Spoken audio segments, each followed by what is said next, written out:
Hello, welcome back, my friends. It's been a little while since we've been right here face to face chatting away, but I wanted to do so to talk about some lights. We got a light here, we got a light here. These are both newer to me. You guys see what I did there? Listen, new lights from the company called Neewer. So they actually sent me a couple of these. I'm gonna start out right up front and say they did send me these. Promise you that, but they have zero influence as to anything that I say. They can't review the video before it goes live. So these are my honest thoughts and some pretty interesting discoveries that I've found thus far. So I wanna start with saying that both of the lights that I've got here are what I would consider budget lights, chip on board and RGB. That is something we need to know of. And also, I think until like the 25th of this month, these are both 30% off on Neewer's website. So I'm starting with all those disclaimers right now.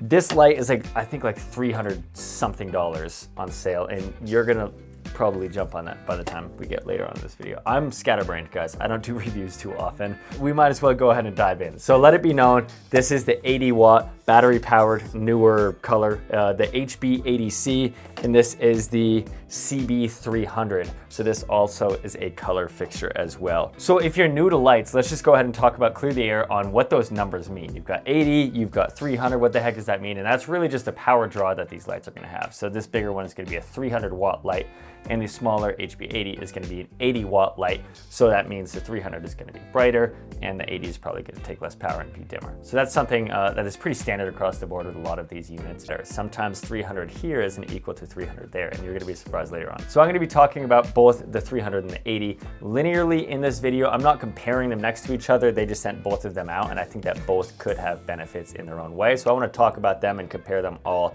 kind of in their own lanes. Getting into what matters, the actual brightness of these lights and how they perform, was where I got a lot of freaking surprises. So we're gonna go downstairs to the studio and we're gonna test these lights out with a meter and all of that, but I wanna take a second to talk about the meter that I'm using, because a lot of this couldn't be possible without this guy right here. So what I got here is this data color light meter, and this is a light meter that connects directly to your phone. It's super small and super cute, and then it pulls up into an app, and you can put in your shutter angle and your ISO, and it gives you like your iris or whatever f-stop that you need to be metering at. It gives you a lot of other things, as your color temperature, your color balance, all of these different menus as to the performance of it. It doesn't show your CRI and your TLCI, so I'm actually gonna be referring to the website as far as the review goes. But other than that, it gives you your white balance, it gives you your green magenta shift, your lux reading, etc. I'll say that I've been really wanting to start metering my scenes, especially when I'm going from a wide and keeping consistency to a tight is where I really want to be able to keep that consistency of lighting ratios. So if you click the dome in, that's more of like a directional reading, like straight in. And then if you pull it out, it's gonna be scene lighting. So I'm gonna be using this downstairs to meter this, and I'm gonna show you a little bit more about how this actually works in the field. This data color light meter, thank you guys for sending this out. I'm actually really excited about this more than a lot of things that I get. Go check it out. This is something that's gonna be very useful for a lot of people to have at what I'd say is a pretty affordable price as well. So how I'm actually doing these tests right now, pardon this terrible lighting, looks like shit. I've just got this with the threaded quarter 20 on the bottom here, and to keep everything consistent, I thread it onto this light stand, keep it there, and I measure it out to be 1 meter away and make sure this is in the center of the light here. So this is the setup where I'm actually using this data color meter to test all of these Neewer lights right now. Okay, so we'll start with the 80. It was interesting because they label it as an 80 watt, but that really means their booster that you get, and really it's a 65 watt in regular mode. So that's already something to keep track of. So running it was kind of an underwhelming exposure test on this. I think I was living right around 4,500 lux, and all of this was at 1 meter. I've got this dialed in now. It's plugged into the wall and it's set to its 65 watt mode. All right, we've got this 1 meter away. I'm gonna take a reading at daylight. 5,600 Kelvin on that. It brings it to 4,410 lux from 1 meter away. Okay, so a quick interruption here. I actually retested this 80C here, and it's a couple weeks later, but I just got back from my trip, and I tested it because I thought that 4,000 lux was not right. I felt like it was really low. So I was talking to Neewer, and they agreed based off of what they had, and we came down to the culprit of maybe the power adapter that I was plugged into was the issue. So I actually fully charged this thing. It's at 100% now battery wise, and I retested it with this, and we were all right. It read about like 9,000 lux. So I've got it right here, the screenshot of the data color reading, but 9,000 lux was what we got out of it when it was fully charged. Now, all that to say, it doesn't come with a proper power adapter. So they were like, it was the power adapter that was the problem, but I was pulling one that just I had because it only comes with a USB-C. So something to take note of, power adapter does make a difference if you're running AC. I feel like if you've got a light that depends on an AC adapter like that, you should be providing it in with the kit. So those are just my thoughts, but overall correction to say, this read at like 9,000 lux, whatever this says here, rather than my original 4,000 lux test. So for the duration of the rest of this video, if you hear me referencing the dimness, that's because I filmed the original part a couple of weeks back. I just got back from Europe and I just got time to retest this. So I would say that brightness being more than double what I originally tested is definitely a significant increase. So that to me would be kind of a drawback, but the benefit of that, or the perk, is that you're going to be getting this as a battery powered fixture that you can pull out really quick and really easily. So that's kind of my thoughts on the exposure. But you talk about an overwhelming exposure test is the freaking 300. So on the back, it's 5,600 Kelvin with green magenta at 0. And the reading here is 29,500 lux and 5,750 Kelvin with a plus 1/8 green shift. So it's a little green. I'm going to go through our CCT range and start to see how that might change. I'm going to keep it at 2,700 Kelvin and green magenta is at 0. Let's go ahead and give it a test here. So now we're bringing, okay, it's actually not too far off at all.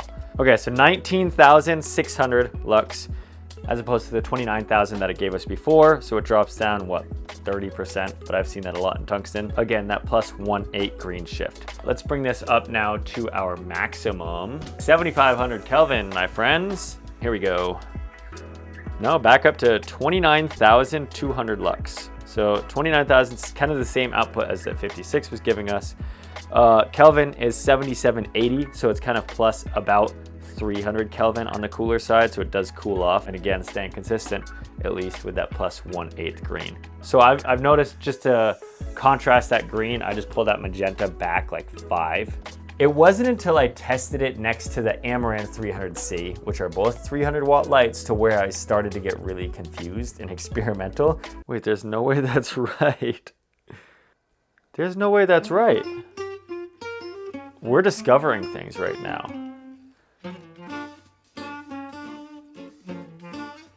That's 10,100 lux.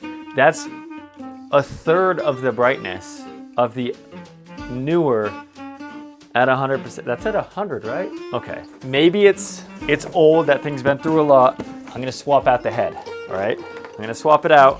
That could be wrong. It could be broken. That doesn't make any sense to me. 5,600 at 100%.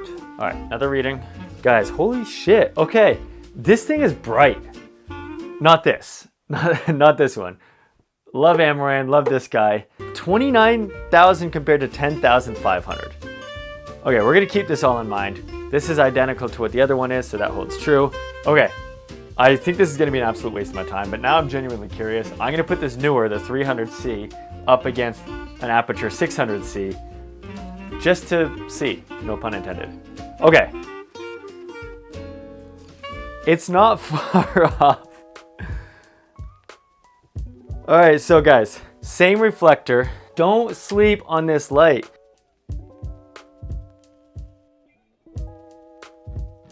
The Aperture 600C Pro is only 8,000 lux brighter than this Neewer 300C.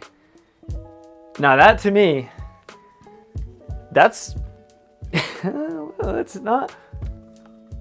I didn't really talk about many drawbacks of this 300C, but there are definitely some that stick out to me. It does seem kind of heavy.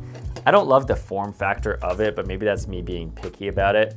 And then obviously the ballast not being separate off of the head it's something that, yes, you have the app control, but sometimes I just really want to be going straight to the ballast and fixing that. So it is a drawback, but it's not the end of the world at all. The Bowens mount itself seems like it isn't as strong relative to the size of it and the size of the reflectors and modifiers that you may be putting on it, but that's something else to note as well. And then another thing for me is I don't expect it to be weatherproof or anything like that, but it has no sort of weather resistance or IP rating as far as I know as well. So let's talk about the build quality of this, and then we'll go into the build quality of that as well. This one seems a little lackluster, if that's the proper word for it. This is definitely a content creator's camera, I'll say. It's weirdly heavy, but I feel like the shell and the buttons on this, it just feels a little bit plasticky to the point where it might not last a long time if you're really throwing it around on set and stuff like that. And also something that stuck out to me is that it charges via USB-C, but also powers via USB-C. And that to me, it just feels like it can pop out really easily if you're on set. Other than that, I mean, you've got your standard Bowens mount, which is here. The Bowens mount itself seems strong. It's got, looks like metal on here and then plastic on the body, but the Bowens mount does seem strong. So with your modifiers, it seems like it will hold up. But the build quality of the 300 is a very different story. I'd say that this thing is pretty robust. It's heavy, it's got a little jiggle, but what Bowens mount doesn't. It feels to be like this is all a metal of some sort, whether it's like a brushed aluminum or something like that.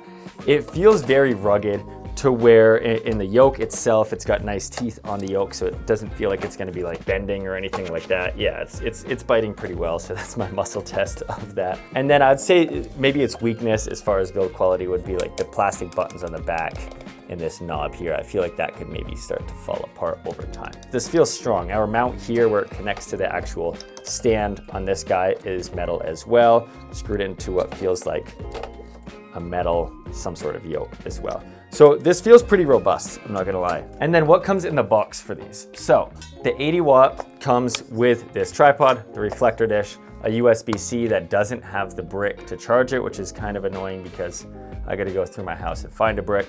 I wish they would just have a power adapter built in. But then that's all that it's going to come with. And then they all come with these little fabric cases. This is the case for the 300. The 80 watt is smaller, but same concept here. And then the 300 is gonna come again with the light itself, the reflector dish, and a power control adapter as well. So pretty standard across the board. These carrying cases do make it very nice. So as far as the ease of use and the menu systems of both of them, I think that I'll say it with this tone, and I think I'm gonna keep this tone throughout the duration of this review. The 300 I like, the 80 I'm just not a big fan of. And I think I'm just gonna I'm saying that now because I'll keep going back and forth. The 80's got benefits, but we'll get to that. The menu systems of the 300 seem very easy to work with. It's pretty straightforward. You click to activate, you click to not, you click to go to the next, whatever. And there's a handful of menus that I think are pretty easy to get to. I will say the control unit is all on the head instead of being all on a ballast down low. So if this light is high, you do have issues reaching it, but it does have the benefit of app compatibility. The 80, it almost has like, they tried to make it too creator-ish to where sometimes it's just like going through the menus. There's just a lot of settings here. So I'm not as, maybe it takes some getting used to, but I'm just not as sold on the 80's menu systems. So that's really all that I wanted to review. There's a lot of technical things that I didn't necessarily put in here. I will put a link down to the website so you can look at all the tech specs that you may desire in there. I think that the 80, it's not the end of the world. It's a sub $200 light with the discount that's going on right now. I'm not saying it's a bad light. I think that there's a lot of things that you can do with it. It's got a full Bowens mount. It gives you a lot of modularity in that department. And it is battery powered and it is kind of a small footprint on the long way. But its output is kind of underwhelming to me in a few of the menu settings as well. And then as for the 300, I really do think that that's a lot more of an impressive light for the price point, being in that 400 range or so. Very, very bright and packs a lot of a punch off of the testing that I did. And I think that it really is a light that can hold its weight in a lot of these kind of like indie film creator departments that a lot of us are in. That's all that I've got for you guys. Again, there's a discount for, I think for the next week after this video comes out, of 30% off their lights, and I think other lights as well. So I'll leave a link for that as well. But I appreciate you guys sticking around. I'm gonna do a lot more of kind of these affordable price point light reviews in the near future as well. So maybe leave a comment down if you have any lights in particular that you wanna see. But that's gonna do it for us. The 300 and the 80C from Neewer. I'll see you guys next time.